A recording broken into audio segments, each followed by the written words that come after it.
도박 중독은 결국은 자의로 벗어나기가 굉장히 어렵거든요. 도박을 너무 하고 싶다 보니까 다른 핑계를 대면서 돈을 계속 빌리잖아요. 그럼 결국은 금액이 엄청 커져서 사기로 뭐 몇 억 이렇게 갈 수 있는 겁니다. 진짜 인생 나락가고 싶지 않으면 이거 빨간 줄 긋는 거 진짜 한순간이겠네. 변호를 하는 건 오늘도 김민건 변호사와 함께 이야기를 나눠보도록 하겠습니다. 대표님 모시겠습니다. 어서 오세요. 네, 안녕하세요. 네, 최근에 이제 개그맨 이진호 씨가 불법 도박으로 인해서 거액의 빚을 지고 경찰의 조사를 받는 뉴스가 좀 나왔습니다. 도박 플러스 사기죄까지 지금 거론이 되고 있어요. 네. 내용을 보니까 BTS의 뭐 지민 씨 그리고 뭐 이수근 씨 굉장히 많은 분들한테 10억을 빌리고 또 사채까지 13억을 써가지고 20억 넘는 빚을 지금 지고 있다. 사실은 저도 경험이 있어요. 이거 도박 경험 아닙니다. 큰일 날 뻔했는데 도박 경험이 아니라요. 아니 어떤 제 초등학교 친구인데 연락을 안 하던 친구예요. 근데 갑자기 아버지가 뭐 어떤 수술을 하신다고 막 이리저리 돈을 빌렸는데 얼마가 빈다는 거예요. 그때는 뭐 제가 20대 때였으니까 몇백만 원도 저한테는 큰 돈이었는데 제가 다 줬어요. 나중에 갚을게 했는데 알고 보니까 연락이 두절된 거예요. 만약에 이렇다면 이진호 씨처럼 어머니가 아프시다, 수술비를 해야 된다, 뭐가 안 된다 이래가지고 지인들한테 막 10억 이렇게 빌렸으면 사기죄도 요게 성립이 될 수 있는 거예요? 예, 사실은 그 도박죄가 검거되는 가장 흔한 패턴 중에 하나가 사기죄로 고소를 당하면서거든요. 그래요? 왜냐면은 이 도박을 하는 분들은 중독에서 빠져나오기가 너무 어렵기 때문에 남한테 돈을 계속 빌리거나 자기가 보관하고 있는 돈을 뭐 횡령한다거나 이런 경제적인 범죄랑 연루가 되는 경우가 굉장히 많습니다. 말씀 주신 경우도 분명히 제가 봤을 때는 도박 쪽의 가능성이 굉장히 높다. 예, 그리고 사업하는 데 쓰겠다. 돈 좀 빌려줘라. 했는데 사실은 내가 뭐 내 차 사는 데 썼다. 이러면은 이런 걸 보통 용도 사기라고 하거든요. 용도 사기? 예, 그러니까 돈의 용도를 기망했다는 겁니다. 그래서 그런 부분들은 일반적인 사기에 비해서 사기죄 유죄로 갈 가능성이 훨씬 높아져요. 예, 대신에 친구 뭐 어머니가 아프고 아버지가 아프고 이런 얘기를 안 했어도 어차피 빌려줬을 거다. 이러면 사기죄가 아니고 친구가 가족 건강 때문에 힘들다고 하니까 빌려준 거다.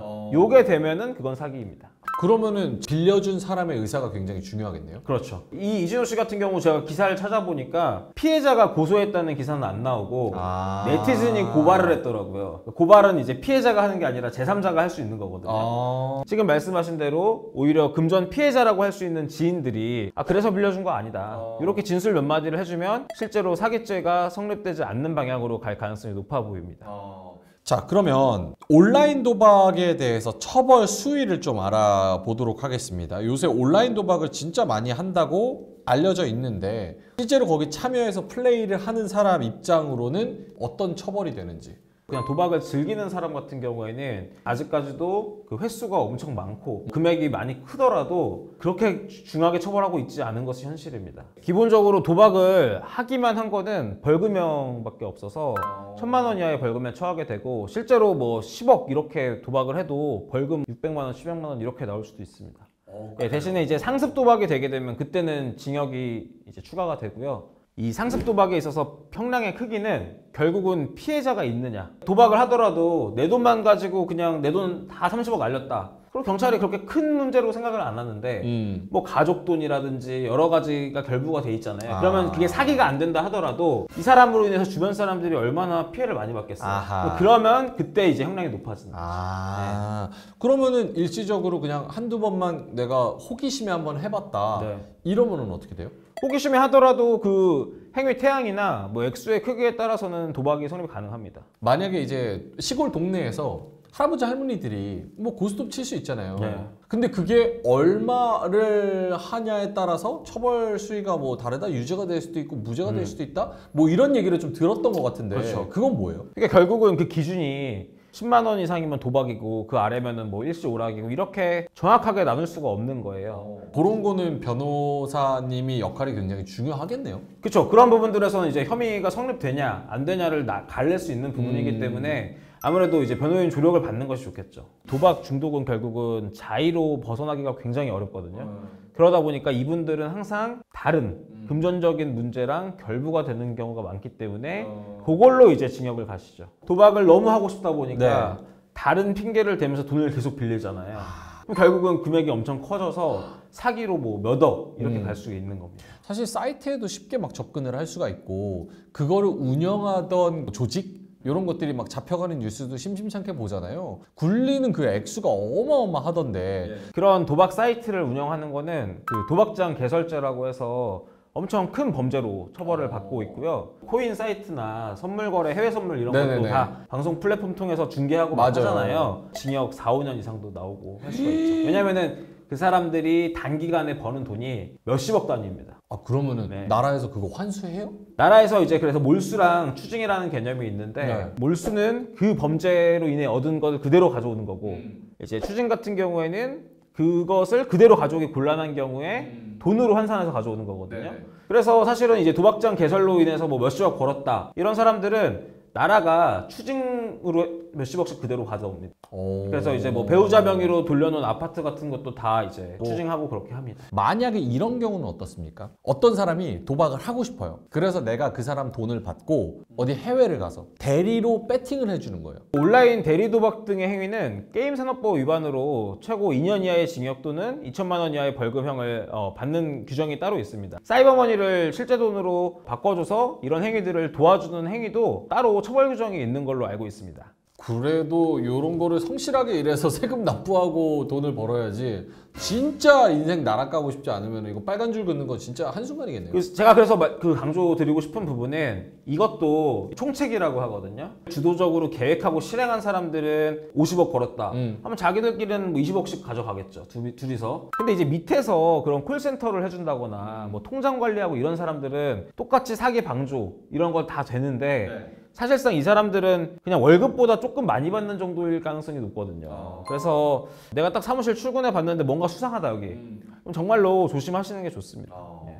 마치 제가 좀 디테일하게 물어보니까 관심 있어서 물어보는 것 같이 됐는데 전혀 관심 없고 저는 열심히 일해서 세금 내고 사는 성실한 시민입니다. 이거를 하는 사람의 입장, 그러니까 갑자기 경찰에서 뭐 연락이 왔다. 아, 온라인 도박 하시는데 이런 데 이름이 있어가지고 사실 확인을 뭐 해서 조사를 받아야겠다. 이러면은 어떻게 대응을 해야 되는 거예요? 일단은 본인이 수사가 개시됐을 때 어디까지 수사 범위에 올랐는지를 확인하는 게 제일 중요하거든요.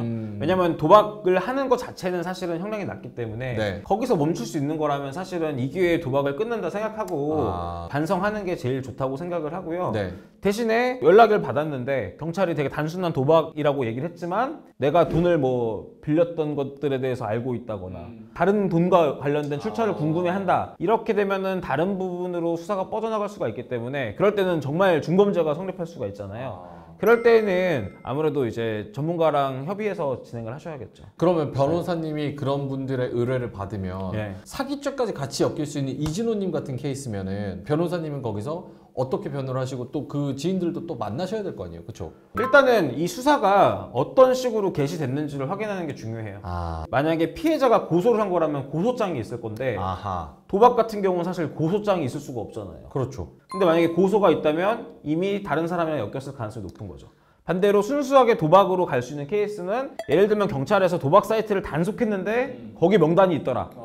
이럴 때는 경찰 입장에서도 그냥 단순 도박죄로만 수사를 진행하지 굳이 돈의 출처에 대해서 궁금해하지 않겠죠. 그렇기 때문에 이 수사가 어떻게 개시됐는지랑 경찰이 어떤 질문을 하는지 그런 부분들을 확인한 다음에 그거에 맞춰서 이제 좀 대안을 내드리는 편입니다. 혹시 이런 케이스는 어때요? 온라인 도박을 내가 하긴 했는데 그쪽 사이트가 갑자기 내 돈 떼먹고 폐쇄됐어요. 그럼 나는 어떻게 보면은 내가 법을 어기긴 했지만 또 피해자 입장이기도 하잖아요. 그런 경우는 뭐 어떤 방법이 있습니까? 그런 경우에는 기본적으로 뭐 이 사람도 피해자기 때문에 충분히 뭐 형사 고소 같은 게 가능할 것 같아요. 뭐 사기라든지 아니면 뭐 횡령이라든지 그런 부분들 충분히 성립할 것 같습니다.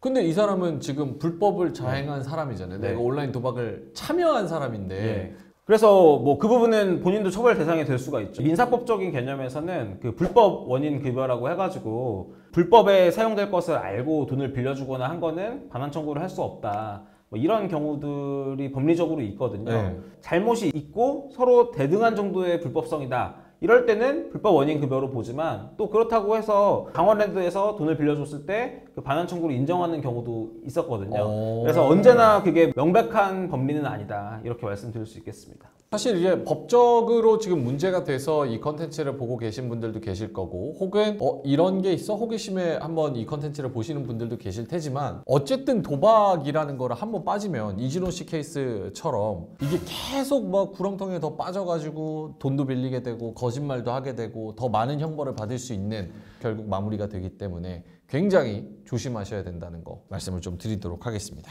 도박이라는 거는 확률적으로 불리한 싸움을 장기간 지속하는 거기 때문에 결국은 무조건 집니다. 그런 불리한 게임을 지속하고 계신 분이 계시다면 혼자의 노력으로 난 도박을 꼭 끊겠다 이렇게 생각하실 것이 아니라 주변 사람들과 그런 전문 상담 기관 같은 데 꼭 의뢰하셔서 탈출하실 수 있기를 정말 간절히 응원 드리도록 하겠습니다. 알겠습니다. 이진호 씨 사건도 어떻게 진행되는지 앞으로 계속 좀 지켜보도록 하겠고요. 혹시나 뭐 추가적인 내용이 나오면 저희가 또 콘텐츠를 찍어서 거기에 대해서도 논의를 해보도록 하겠습니다. 자, 오늘 변호를 하는 건 대표님과의 담화는 여기서 마무리하도록 하겠습니다. 오늘 고맙습니다. 네.